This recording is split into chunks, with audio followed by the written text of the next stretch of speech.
This is a hopefully very brief video on unions. Well, as the title says, unions are very evil. Unions force companies to do things they wouldn't do and to pay more than they would otherwise pay or even can afford to pay. It should first be understood that there are government laws requiring companies to engage with unions, namely the 1935 Wagner Act, formerly known as the National Labor Relations Act, or NLRA. This act says that companies can't just ignore unions and refuse to negotiate with them or fire the workers who are protesting.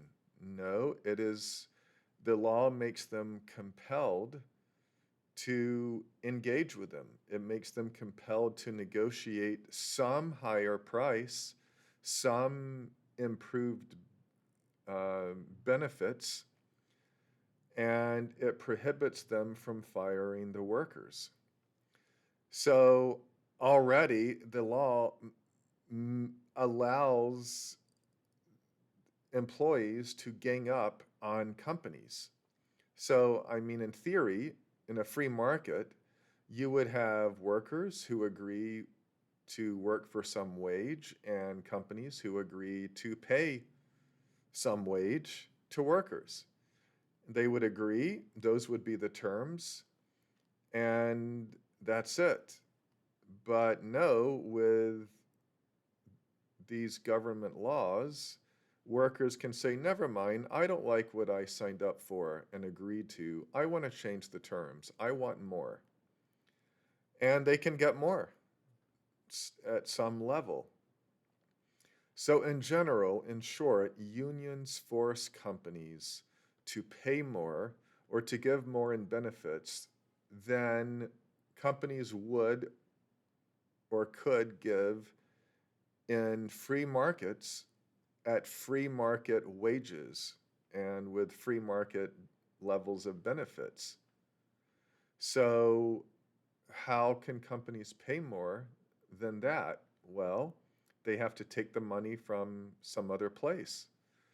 As a reminder, companies have only so much money.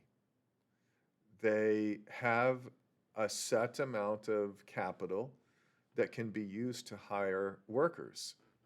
I mean, companies make only so much money. They have to allocate a certain amount to labor, tools, machines, factories, warehouses, office buildings, computers, etc. They have to give a return of a certain amount of interest to shareholders or to debt holders. So there's a finite amount left for them to pay workers' salaries with. So if they have, for example, $100 to pay out to 100 workers, that's an average of $1 per worker. Well, what if unions force them to pay more than $1 per worker? Well, they can obviously not hire the same amount of workers paying more than $1 when they only have $100 in total to pay out. So they'll have to hire fewer workers. If wages go up 10% because of union demands, well, there will be about 10% fewer workers. And so that's how unions get what they want. It's at the expense of some of their own members. Some workers have to be laid off or don't get hired to begin with. And so it's because of union legislation and minimum wage laws that force companies to pay higher than otherwise market wages that are the main causes of unemployment. Please see the link below for the video I did on unemployment showing that unemployment is not natural. There is more work to be done than we have people to do.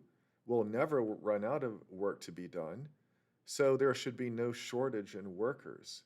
Everybody would be employed in a free market with free market wages. The only reason they're not is because of these kinds of laws.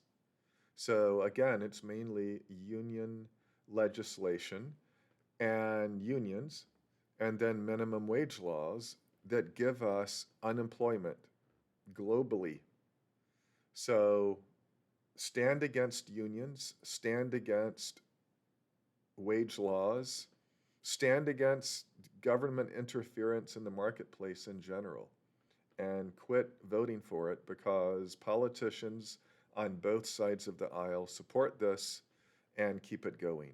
It just hurts workers. If you really care about workers' rights, you would be for free markets.